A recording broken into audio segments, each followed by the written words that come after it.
Awesome. Okay. Mitch and Meghan, thank you for being on Whiskey Noobs. Thanks for taking the time here. Listen, glad to be here. Yeah, thanks for having us. Yeah, thank you for hosting. So if you guys are watching on the YouTube version, we are in the distillery actually right now, which is very cool.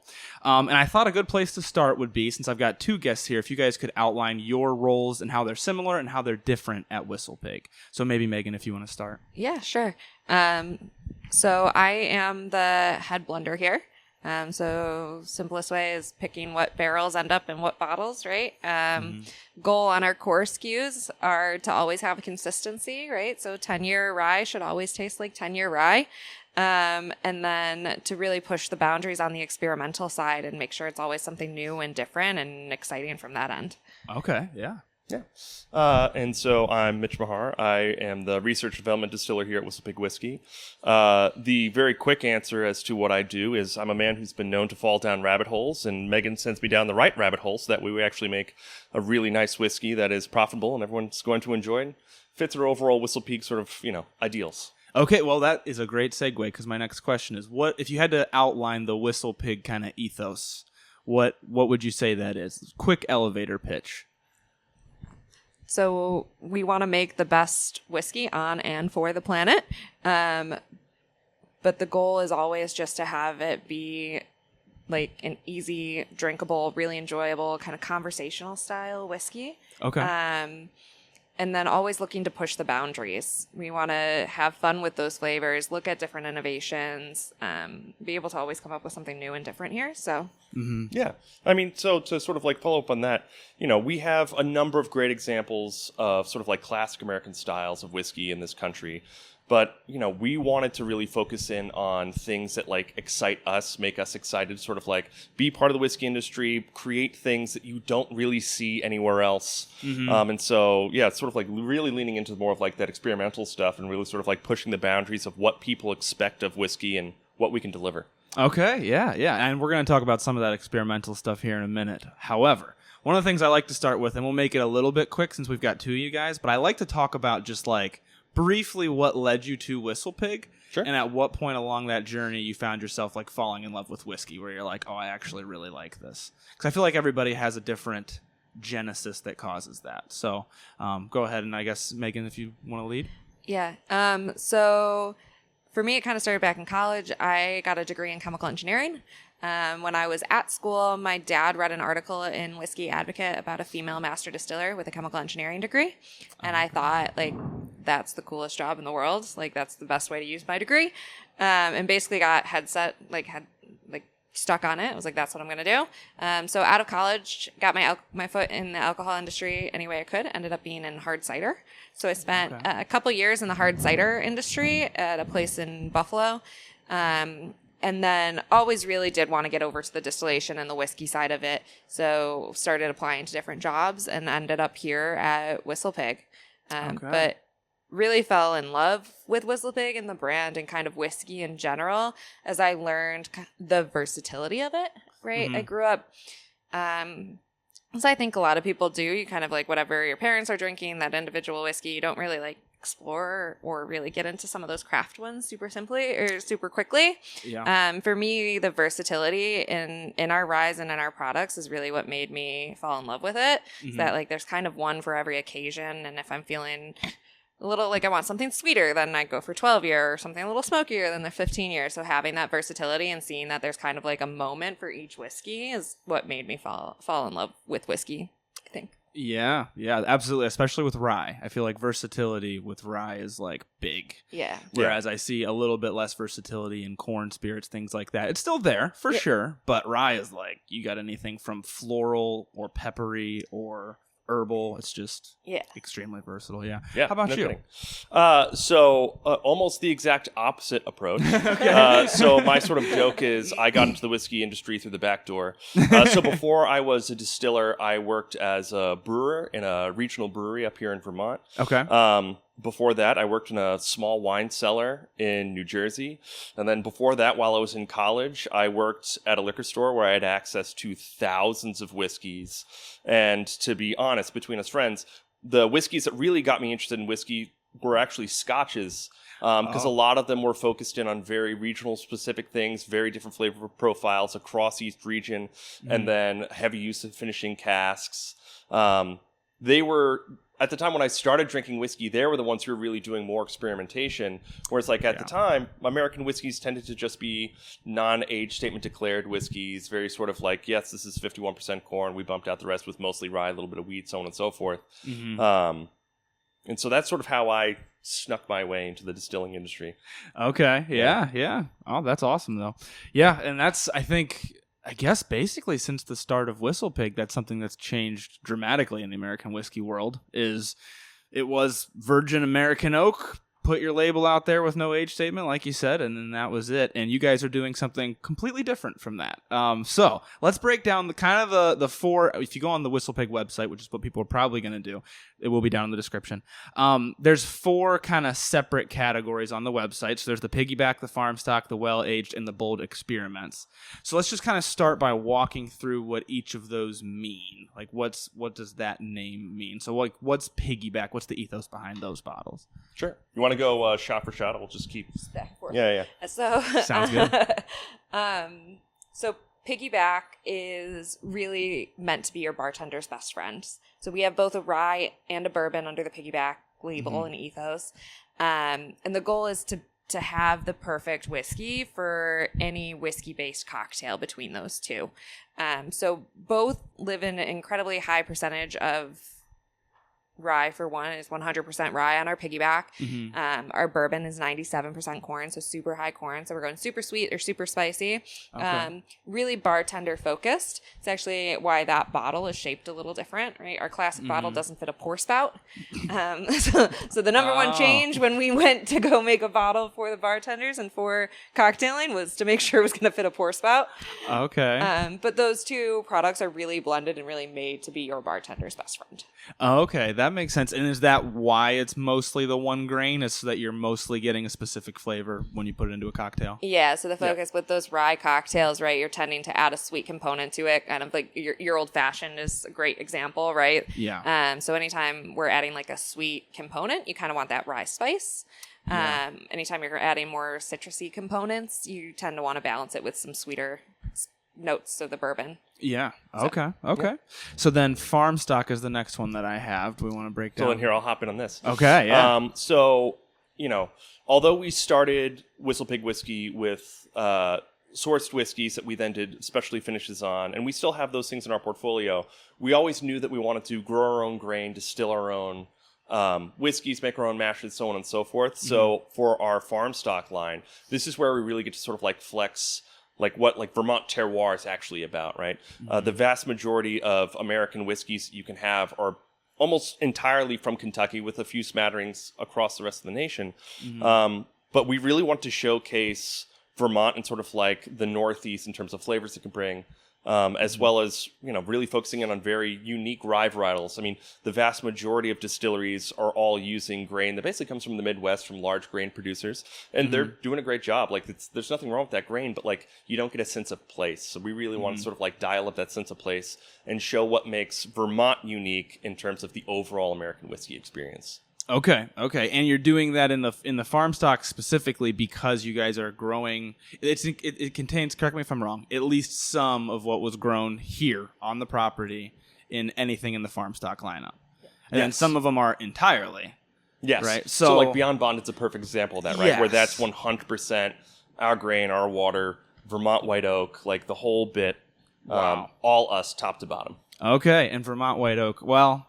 Yeah, let's start with the Vermont. I was going to save it for later, but you know what? Let's just dive in. So Sure. I didn't actually know this before this trip, so a lot of people listening probably don't as well. What's special about Vermont white oak? Why do you guys emphasize that? You want to take this? You want to split it? How do you want to do Go this? for it. Oh, I'll take this one. Okay, so in comparison to your standard American oak that you see in most barrels, like most of those barrels, the white oak is sourced from the Ozarks, right? So sort of like, in general, the American sort of like southeast.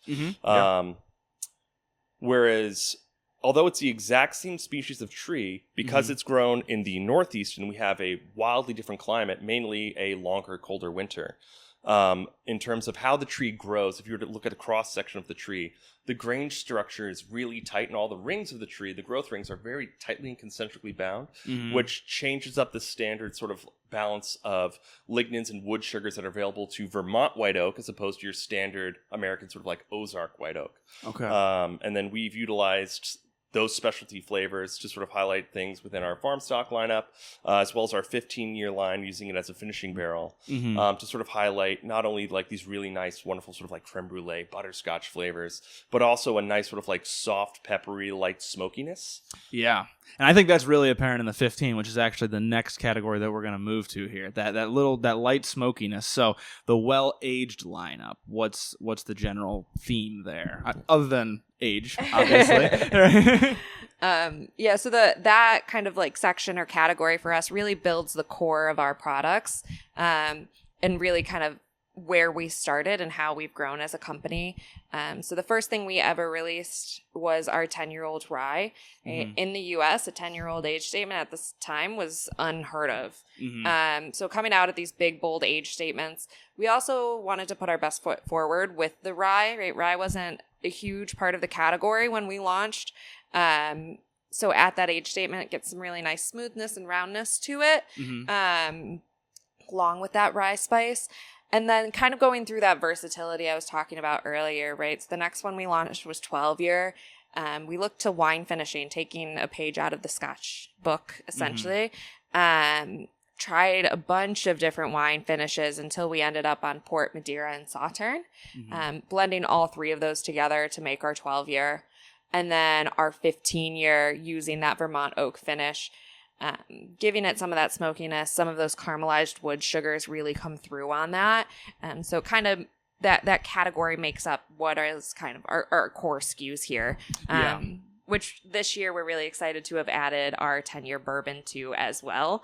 So that just came out in January. Paying some respects back to Kentucky and where this all started, but also then putting a little WhistlePig twist on it by making a specialty finishing barrel that has a different toast on each barrel head. We palletize our barrels here at WhistlePig, so halfway through the process, we flip that finishing barrel to make our 10-year bourbon. So for people who kind of missed that, I thought that was super interesting last night. So basically, you'd picture the barrel the way you'd have it if you had like a bar, like a decorative barrel. You guys are palletizing them that way rather than being on a rack. And so the bottom of the barrel and the top of the barrel have two different types of toast. And then when are you flipping them? I missed that part. So for us, it's a 6 week. It spends 6 weeks on both sides. Yes, and so then you're flipping it halfway through and getting a little bit. You're getting two different finishes almost from one barrel. Barrel, which is really interesting. Wow, yeah, okay. And then that had a couple other Easter eggs in it, so it was called snout to tail for that reason. So it's called snout to tail because you're flipping it from one side to the other. Yeah. It's also proof to 88 proof because there are 880 miles between here and Louisville, Kentucky, which we are very excited to be opening up a location in Louisville in the next couple of months. We bought an old bank down there that we're really excited to be restoring and bringing up our new spot. So. Yeah, let's actually pause there because I didn't plan to talk about it, but I think that's a really fun one we can dig into. So what should people expect? Because I know a lot of people listening to this go to the Bourbon Trail relatively regularly. What should we expect, or how far along in the planning are you guys with that? Yeah. I mean, I'd say we're pretty far along. We're pretty dialed in right now, right? Yeah. I mean, if we're going to open up in a couple months, there's not a lot of wiggle room. Yeah. No, what we really wanted to do was to sort of like give you sort of like a taste of Vermont, but like bring it down to Kentucky. Yeah.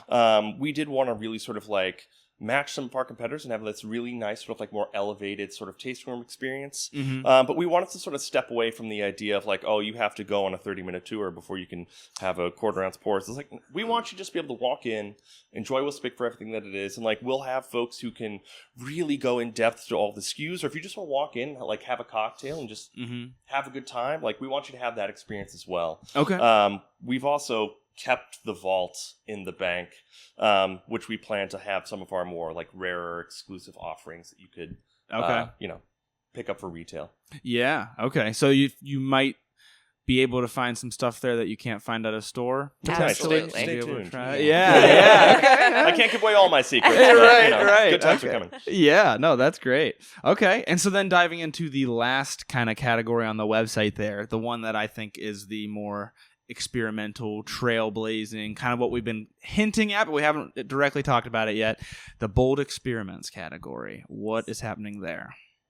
I mean, the easy thing to call out is Boss Hog, right? Like, it's, it's the one everyone wants us to talk about anyway, so let's just go right to the meat and potatoes here. Yes. Can I have you go just a little higher with the microphone? Oh, I'm so sorry. No worries. No worries at all. No, so Boss Hog every single year is our biggest innovation experiment of the year. Yeah. And we really like to pull out all of the stops in terms of really creating a whiskey that is a sort of like once-in-a-lifetime experience. You would have never seen it anywhere else in the spirits world, or even if you were to expand it to overall alcohol in terms of like wine, beer, whatever, like we really want it to stand out as its own, beyond just like whiskey SKU, but its own experience. Yeah. And how much can we talk about the 12? How much we can talk about 12. We can talk about 12? Yeah. Have we officially crossed over? When are you releasing? November. Okay, November, like, October 2nd? 23rd is when you can...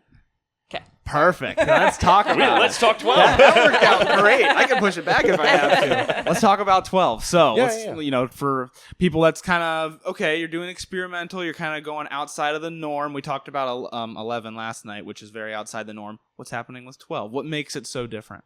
So, do you want me to keep going with 12? I'm just You're keep on the gushing. I'm going to experimental. keep You got gushing it. about 12. Okay. So, for 12, we wanted to create a super unique finish that really focused in on sort of Mesoamerican traditions. So, on one hand, you have pulque, which is a wild fermented agave sap-based, essentially agave wine. Mm-hmm. It's really famous for fermenting super quickly and then essentially expiring almost as quickly as it ferments, which is why you really can't find any commercial examples of pulque around. Like, you really have to go to Mexico to a pulqueria in order to actually have pulque. Which, if anyone ever gets the chance, is like one of the coolest experiences ever. Without really? Like, so cool from both like the environment. We went out and we were able to like grab the sap ourselves out of the agave, walked through the whole process with them. One of the coolest. So if you ever get the chance to go to a pulqueria, highly suggest. Yeah. Okay. And what does it taste like? It's wild, honestly. So it is a slightly sweet, slightly tangy.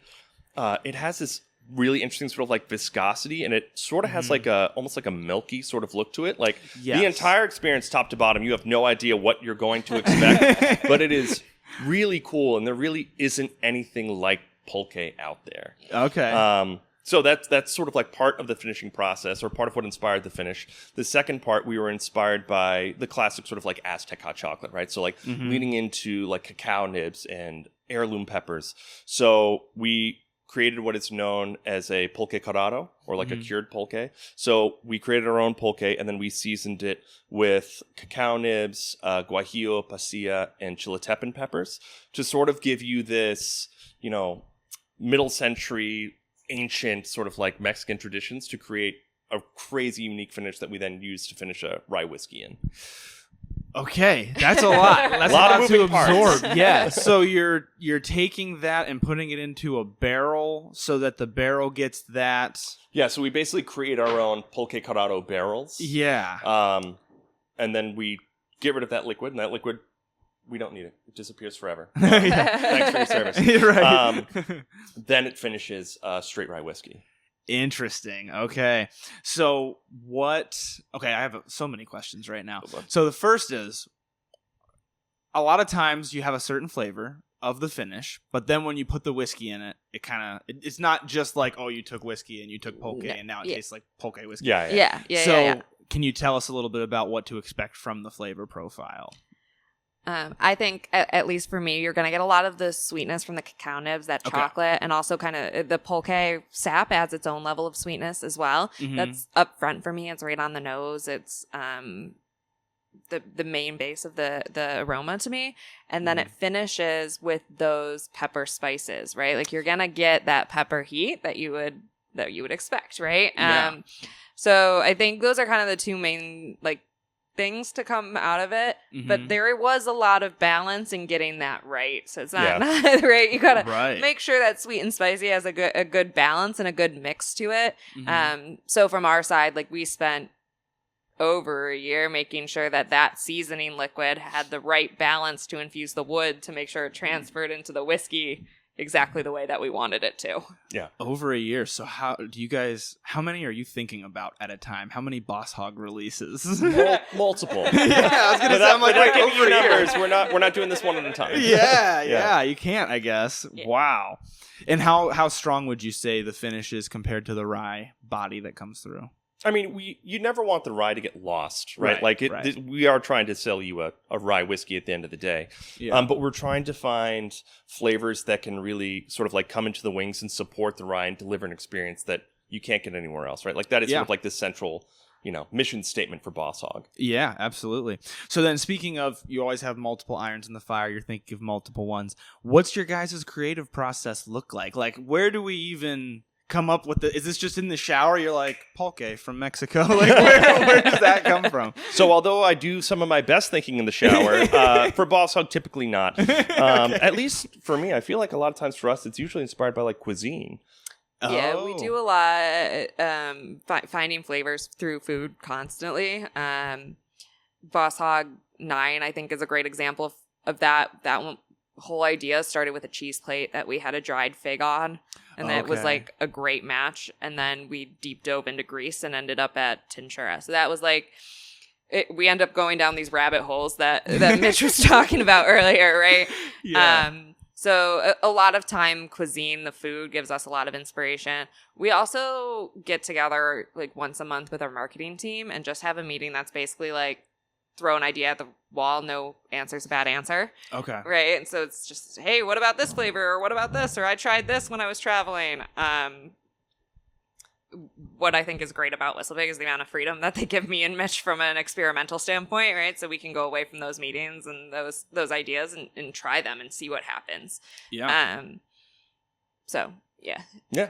I think that basically covers it. I mean, concise, nailed it. Yeah, no, I think that's great though that you guys have the freedom to do that, because I think that is very apparent. Like, I didn't realize how interesting the finishes and things were until we walked through Boss Hog 11 a little bit. Yeah. And then of course I had to do a little research on 12 to see what I could find.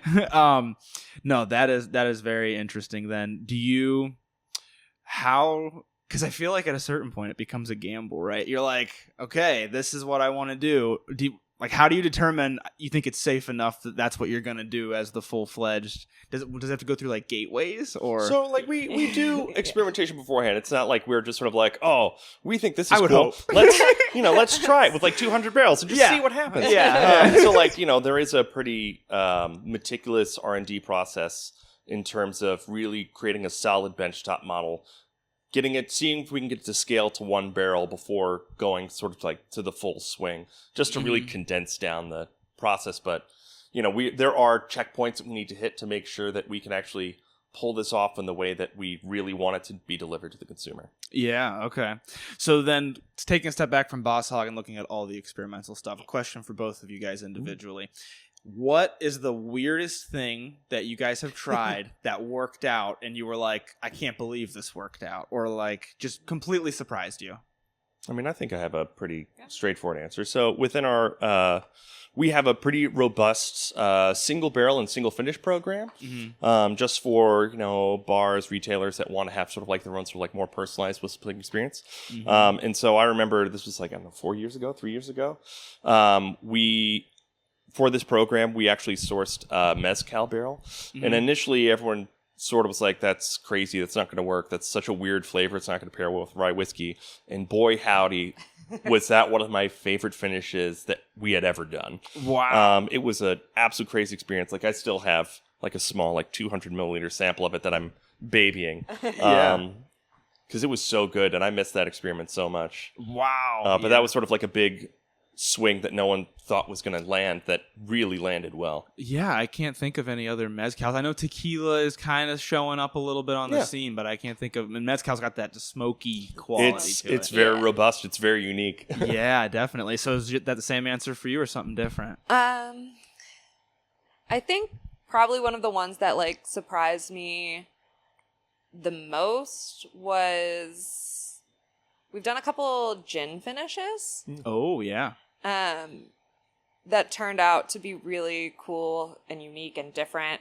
I mean, every gin is so different with botanicals and the different things you can use, right? Yeah. We ended up releasing one a couple years ago that partnered with the F1 driver Botas. Okay. Right, he has a gin place that's an apple-based gin. Oh, okay. Super cool, unique, and added some of those like sweeter apple notes and flavors into it. And it was that one was. I was skeptical going into it, but turned out really well. Yeah. Wow. Okay. Is there anything for both of you, maybe it's a different answer, that you really want to try, but it's just like not possible or not feasible, and you're allowed to plead the fifth if it's like, well, that might actually happen at some point? I mean, I can't think of anything that I've ever been like blocked from. There are things that I want to try, but like if the things that I'm picturing I do get to try, it's going to end up in Boss Hog, so I can't tell you about it. But like there are things, but so far it's been very open. Like if we truly believe that this is sort of like a once in a lifetime experience, like we're given the freedom to pursue it. Okay. Yeah.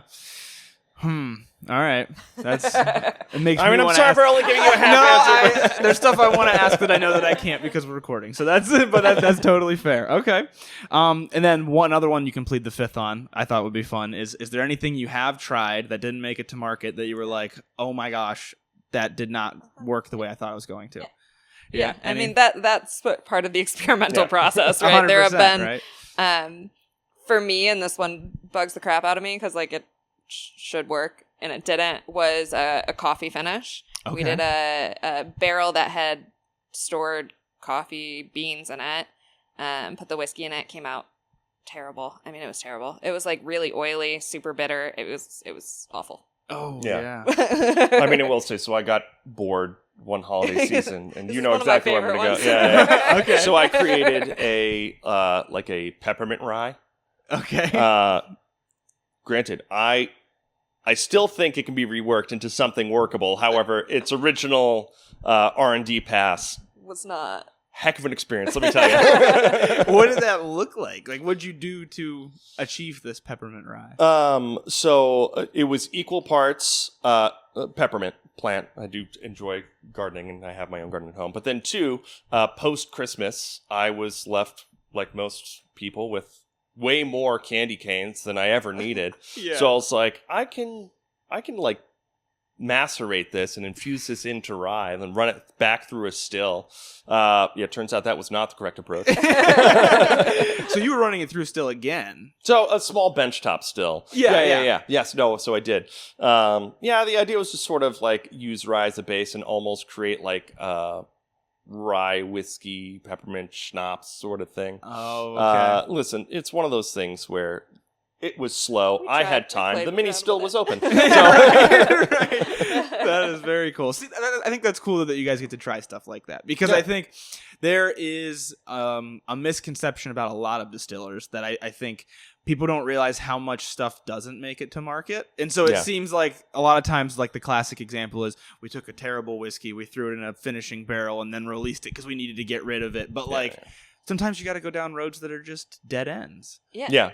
How often would you say you guys do that? Or like how often are you guys trying different things? Because I feel like all the time. You're just all cranking out all these ideas. Yeah. But it also like takes some like iterations, like gonna go back to Boss Hog this 12, right? To get that balance right in flavors and profiles, right? I think from the chili peppers for us was a super unique experience this year working with those. The first sample Mitch ever made and like brought for me to try, I was crying. I was like, we can't. Like, this is not it. I was like, I am. Like, it was good. I enjoyed it thorouh. However, I will admit it did really clear out my sinuses. Maybe it could be sold as a medicine. Right. Wow. How often do you think you guys would you say you come up with something and you're like, I want to try that, or does it have to just at first it's just a brainstorming session, or? Yeah. I mean, little column A, little column B. I mean, I feel like we do a lot of our best work together. Okay. But there are times where it's just sort of like, I read an article, or I had some food, or something. It's just sort of like, all right, I'm just going to like go down this path for a minute, like see where it goes, or like see if the path splits into other paths and leads us to other things. Yeah. But it's pretty constant. It's not like, oh, it's Friday, let's sit down and come up with 2 new ideas. Like it really is sort of more like off the cuff organic. And Wow. like, I mean, you've kind of seen the size of the team here, right? We're relatively small. So if an idea hits and we're excited about it, we want to I just go to his office and I'm like, Mitch, let's talk about this. What do you think? And like, sometimes if we get really excited about it, like 2 hours later, we're already starting the whole process. Yeah. That is cool. I mean, that's kind of like a distiller blender's paradise to be able to just do something like that. Yeah. Yeah. That's pretty. I think a lot of people just dream of just doing that, basically, right? So, taking a step back, looking at all of the SKUs, the whole lineup. I know a common question that people are going to have. We talked about farm stock includes at least some grain to glass. Yep. Is everything else entirely sourced, or what's kind of the breakdown of the portfolio with where the distillate's coming from? So we always want to produce more distillate, right? Like we would love to create more and more of our own whiskey. Yeah. However, we are boxed in by just the amount of acreage we have. Like there's only so much grain we can produce per acre. And then, although I love R2, I'm going to wait for this, whatever this is, to just calm down for just a moment. I think it's about to give us some air conditioning. There we go. There we go. So, no, but just as, we're sort of limited by the amount of acreage we have. Although we do love our 2 combination pot column stills, like they're not a 10-story column that we can keep turning all the time. So like there's only so much output per year that we can get from them. So with that being said, like we do have sort of like starting with like our younger age statements, trying to showcase things we're doing in Vermont. And even if we have to do it just sort of like piecemeal and like blend in pieces of Vermont into some of our sources that have created our older stock that are well known, we want to showcase what we're doing as much as we possibly can. Okay. Yeah. Yeah, so at this point, we're also not that old of a company, right? Yeah, so right. If people do the math, like we can't make a 15. Yeah. Yeah. We didn't have a still 15 years ago. Right. But we are, like he said, slowly kind of like blending that in and making it a bigger and bigger part of who we are and what we do here. Mm-hmm. So at this point, you'll find Vermont-based liquid all the way through the piggyback series, so up to that 6-year age statement. Oh, wow. Okay. And that'll hopefully continue to grow as our whiskey gets older and as what we've laid down kind of continues to age. Yeah. Are you going to try to work it into the main, let's say, the flagships? And if so, are you going to try to move it towards a more Vermont flavor or keep it like a consistent and then release different SKUs?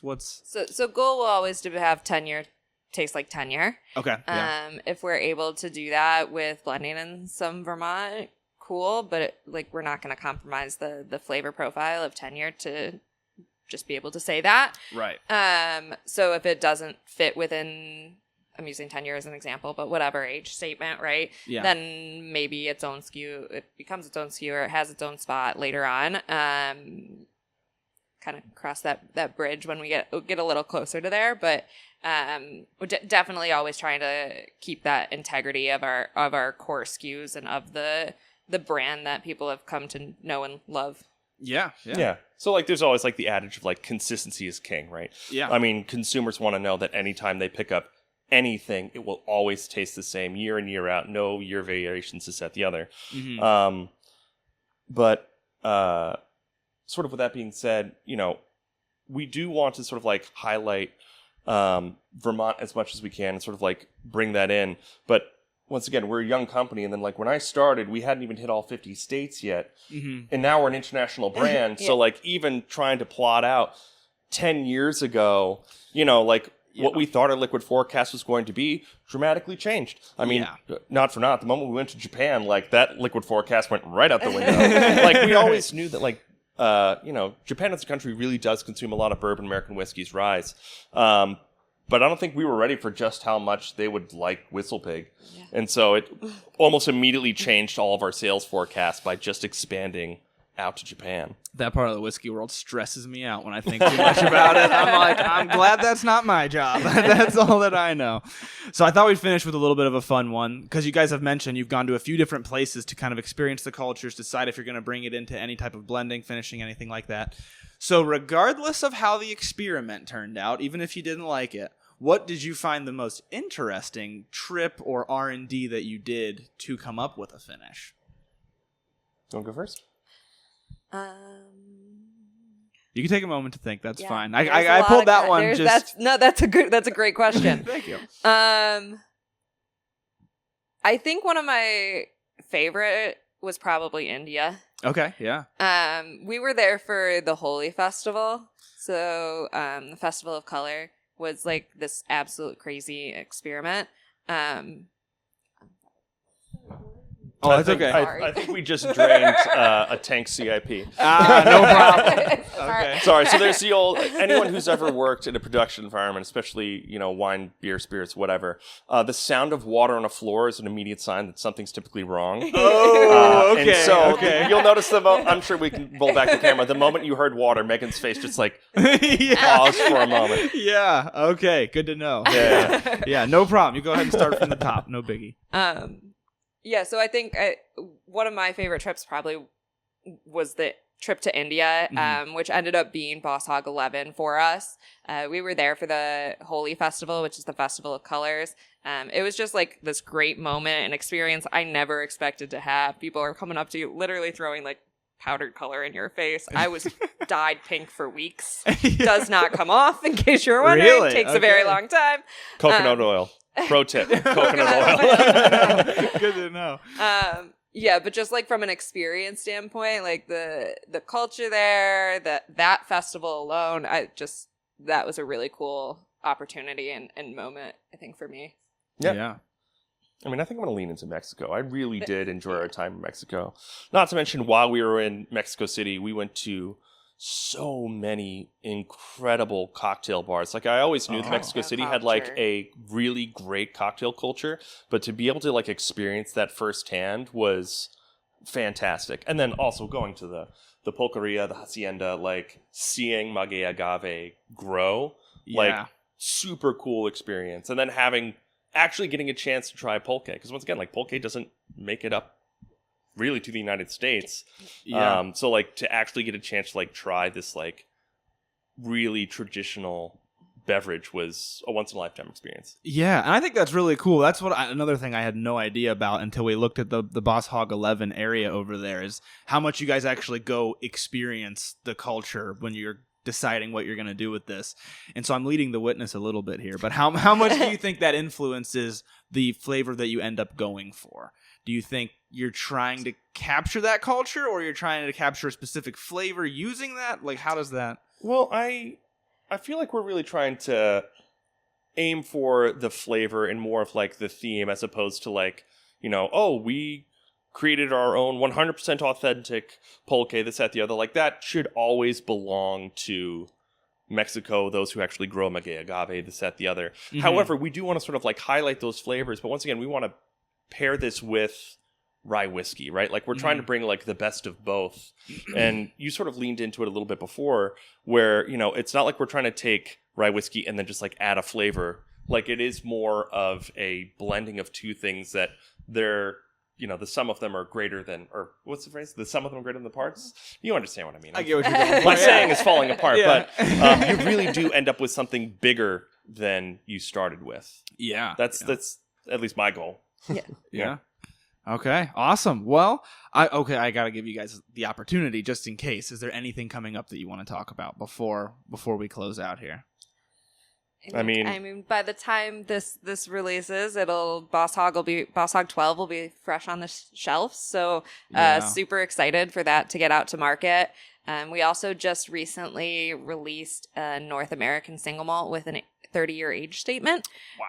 So the oldest North American single malt on the market right now. So super excited for that to be out there as well. So if you get a chance, go out and check it out. Awesome. Yeah. Anything to add? I mean, nothing really. Just stay tuned. Yeah, absolutely.